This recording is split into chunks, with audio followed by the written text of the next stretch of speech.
नमस्कार दोस्तों, मैं आप सभी के लिए YS नर्सिंग एकेडमी की तरफ से क्लास 4 आपके सामने लेके आया हूँ। जो ऑलरेडी 3 क्लास आप लोगों के सामने डाल चुका हूँ। अभी क्लास नंबर 4 और ये क्लास KGMU के लिए मोस्ट इम्पोर्टेंट होने वाली है। तो प्लीज़ क्वेश्चन को ध्यान से पढ़ें और इन क्वेश्चन को एग्ज़ाम के टाइम पर याद रखना। ये क्वेश्चन बहुत ही मोस्ट इम्पोर्टेंट क्वेश्चन है। तो चलिए बगैर देरी किए क्वेश्चन नंबर 1 की शुरुआत करते हैं। 4th season. An RH negative mother delivered and RH negative baby, what is the dose of NTD। Question ने हमसे पूछा है कि एक RH नेगेटिव मदर है और उसकी डिलीवरी हुई है और बेबी भी RH नेगेटिव है, तो मदर को NTD की कितने mcg की डोज लगेगी, ये पूछा गया है। तो सबसे पहले मैं आपको एक चीज़ बता देता हूँ कि जब RH नेगेटिव और पॉजिटिव की अगर बात आती है, तो अगर मदर पॉजिटिव है तो बेबी नेगेटिव भले ही रहे, कोई फ़र्क नहीं पड़ता। लेकिन अगर मदर नेगेटिव है और बेबी पॉजिटिव है तो NTD की डोज हमेशा लगती है। और अगर मदर भी नेगेटिव है और बेबी भी नेगेटिव है तो उसमें मदर को NTD की कोई ज़रूरत नहीं होती। तो इसका राइट आंसर, क्योंकि इसमें मदर भी नेगेटिव है और बेबी भी नेगेटिव है, तो इसका right answer D, not needed. अब question number 2। Self care deficit nursing theory was developed by whom। Question ने हमसे पूछा है कि सेल्फ केयर डिफिसिट थ्योरी किसने दी थी। Self care deficit nursing theory जो दी गई थी वो किसके द्वारा दी गई थी, क्वेश्चन ने हमसे ये पूछा गया है। और ये क्वेश्चन बहुत ही मोस्ट इम्पोर्टेंट है।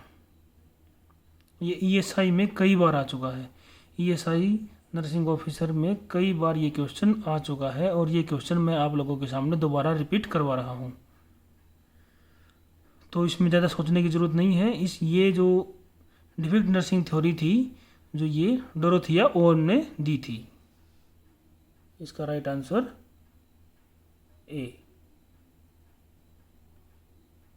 Question number 3। A patient is taking the proper diet prescribed for bulimia nervosa, but the patient is not gaining weight. Which nursing action is appropriate? Question ने हमसे पूछा है कि एक पेशेंट है जो बुलिमिया नर्वोसा बीमारी का है और जो डाइट भी प्रॉपर ले रहा है। बुलिमिया नर्वोसा एक बीमारी का नाम है और वो अपनी डाइट भी अच्छी तरीके से ले रहा है, लेकिन उसके बाद भी वो पेशेंट वेट गेन नहीं कर पा रहा है। तो नर्सिंग एक्शन एप्रोप्रिएट क्या होगा सबसे पहले।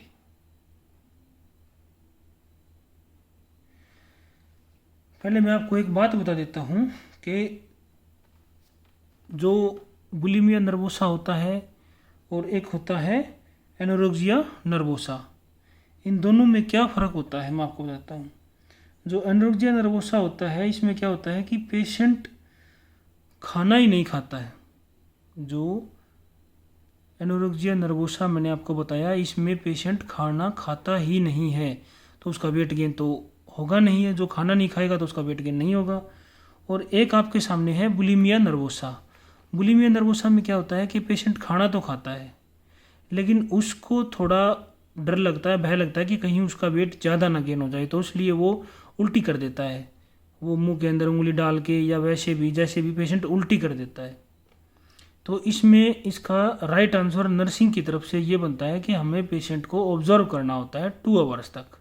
खाना खाने के आफ्टर मील्स 2 आवर्स बाद तक पेशेंट को नोट करना होता है। This is right answer A। अभी answer number 4। Which diet is given to a patient with 4th stage renal failure।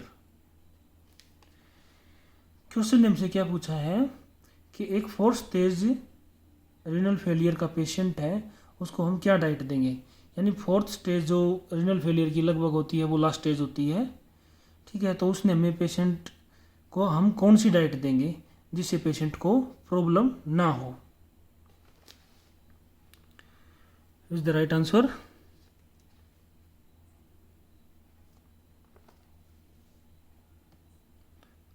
Right answer is ए।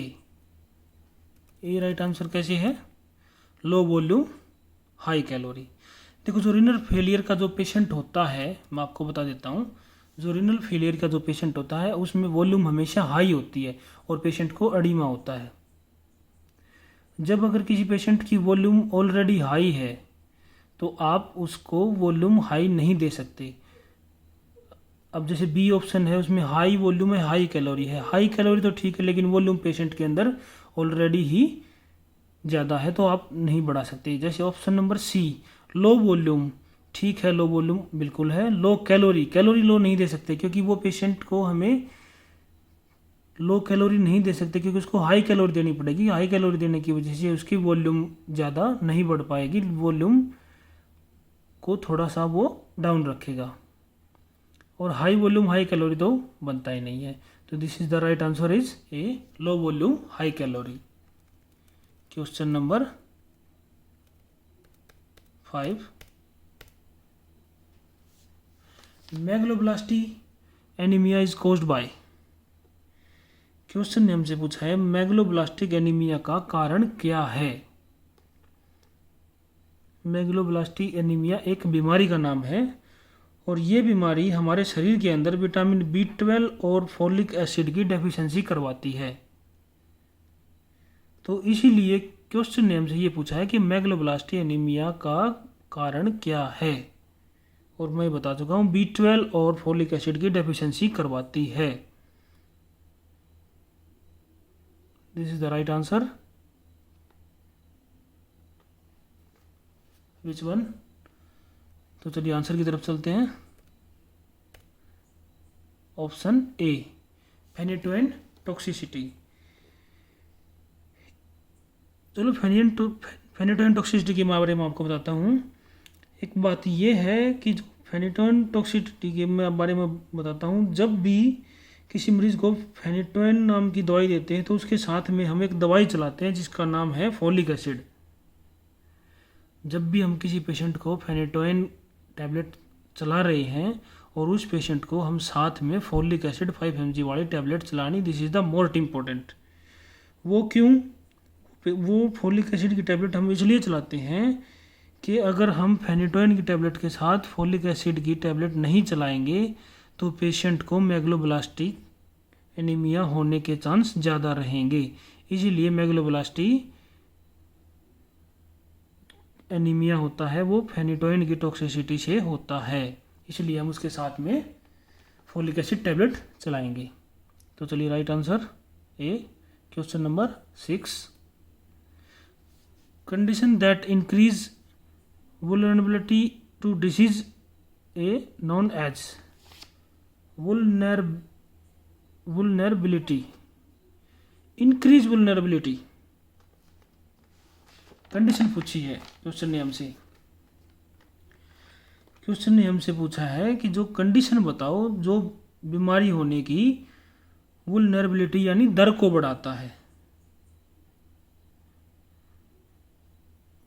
कोई भी कंडीशन हो सकती है दोस्तों जो पे हमारे शरीर के अंदर वुलनरेबिलिटी यानी बीमारी होने की दर को बढ़ाती है, ऐसी कौन सी कंडीशन है?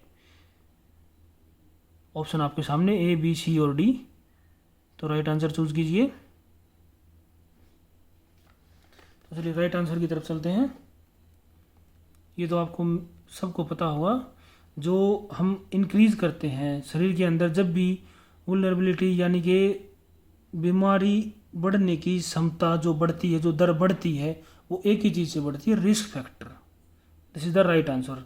किसी भी बीमारी का रिस्क फैक्टर जो होता है वो हमारे शरीर के अंदर बीमारी की दर को बढ़ा देता है। तो चलिए right answer C, question number 7, quarantine period should be. Quarantine period should be. Mostly quarantine का नाम तो आप लोगों ने सबने सुना ही होगा। कोविड में ये नाम बहुत ही अद्भुत तरीके से लिया जाता था। तो quarantine period should be, this is the right answer. तो right answer option B. Maximum incubation period ये होता है क्वारंटाइन। Quarantine maximum incubation period time होता है। Answer B right.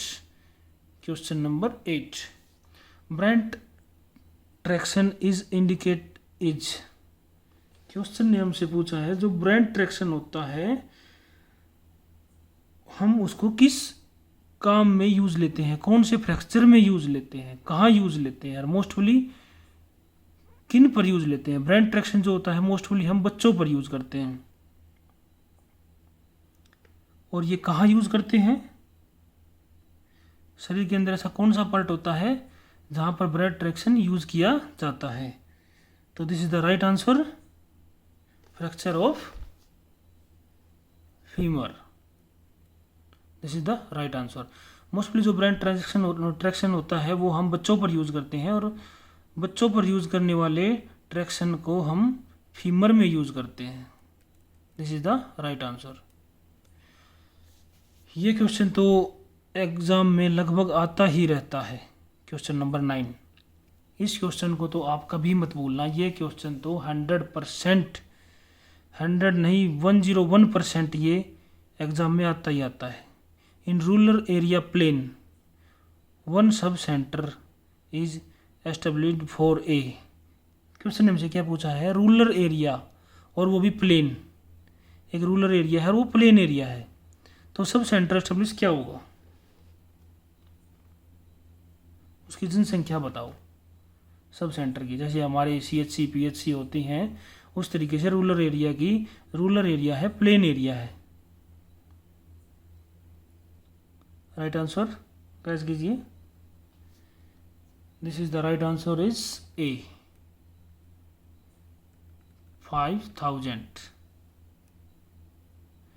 Rural area के अंदर जो हम जनसंख्या काउंट करते हैं वो एक सब सेंटर के अंडर में 5000 पीपल ही आते हैं। प्लेन की बात हुई है, प्लेन एरिया की। इस सीजन का लास्ट क्वेश्चन और most important question, drug of choice of treat leprosy is. Leprosy की ड्रग ऑफ चॉइस बेस्ट क्या होती है। वैसे मैं आप लोगों के लिए एक बात और बता देता हूं कि लेप्रोसी जो होती है उसको हम हैंसन डिजीज के नाम से भी जानते हैं। क्वेश्चन में कई बार ऐसे पूछ लेते हैं कि drug of choice of treat Hansen disease, तो आप कंफ्यूज मत होना, हैंसन डिजीज और लेप्रोसी एक ही बात है, हम इनको दो नाम से जानते हैं। और इसका राइट आंसर डेप्सोन। डेप्सोन इसका राइट आंसर इसलिए होता है क्योंकि डेप्सोन के अंदर मल्टीपल साल्ट आते हैं और जो लेप्रोसी होती है, लेप्रोसी में हम मल्टीपल साल्ट देते हैं ना कि सिंगल साल्ट। तो वैसे मैं आप लोगों को बता दूँ, आप लोगों के लिए बता दूँ, जो क्वेश्चन नंबर हमने 10 दोहराया है उसका जो राइट आंसर वो डी है, लेकिन 3 ऑप्शन और भी हैं उनके बारे में बताता हूँ मैं। जैसे ऑप्शन ए रिफाम्पिसिन, ये मोस्टली एंटी ट्यूबरकुलोसिस पेशेंट को दी जाती है। ऑप्शन नंबर बी एसाइक्लोविर, ये हम वायरल पेशेंट को देते हैं मोस्टली, जैसे चिकन पॉक्स वगैरह के जो पेशेंट होते हैं उनमें ये टैबलेट चलाते हैं। और ऑप्शन नंबर सी जिंडोब्यूडिन, ये हम HIV पेशेंट के लिए ट्रीट करते हैं, HIV पेशेंट के लिए ट्रीट करते हैं। और ऑप्शन नंबर डी डेप्सोन, ये हम लेप्रोसी या फिर हैंसन डिजीज में यूज करते हैं। This is the right answer is D. तो चलिए दोस्तों, इस सीजन का लास्ट क्वेश्चन था। अगले सीजन में मैं आप लोगों के लिए बहुत ही अच्छे अच्छे क्वेश्चन लेकर आऊँगा और जो KGMU स्टाफ नर्स जो हमारे फ्यूचर नर्सिंग ऑफिसर हैं, हम उनके लिए बहुत ही बढ़िया और बेस्ट क्वेश्चन लेके आएंगे। तो कृपया करके इन क्वेश्चन को ध्यान से पढ़ें, हमारे चैनल को लाइक, सब्सक्राइब और शेयर करें। मैं आप लोगों के लिए बहुत ही अच्छे अच्छे क्वेश्चन लेकर आता हूं। और सिर्फ एक चीज़ की मैं आपसे माफ़ी चाहता हूं, वो ये है कि मैं आपको थोड़ी सी वीडियो में क्वालिटी नहीं दे पा रहा हूं। क्वालिटी में थोड़ा सा समय लगेगा, लेकिन क्वालिटी मैं आप लोगों को बहुत अच्छी दूंगा। लेकिन क्वेश्चन में हमारी क्वालिटी में कोई फ़र्क नहीं है। ये क्वेश्चन आपको बहुत ही मुश्किल से मिलेंगे, कहीं पर भी आप पूरी यूट्यूब पर ढूंढ लेना, ये क्वेश्चन आपको बहुत ही मुश्किल से मिलेंगे। This is the best question of KGMU and ESI। जो अभी नेक्स्ट वैकेंसी निकलने वाली है वो ESI की निकलेंगी, और ESI में और KGMU में ये क्वेश्चन आपको जिस भाई या बहन का जिसका भी सिलेक्शन हो जाता है ESI KGMU में, वो अच्छी बात है, और जिनका नहीं होता है उनके लिए ये क्वेश्चन ESI में काम आएंगे। तो ज़्यादा से ज़्यादा शेयर करें सभी भाइयों के पास, और कृपया करके क्वेश्चन पर ध्यान दें, ना कि वीडियो क्वालिटी पर। Question is the best question, important question. Okay, धन्यवाद।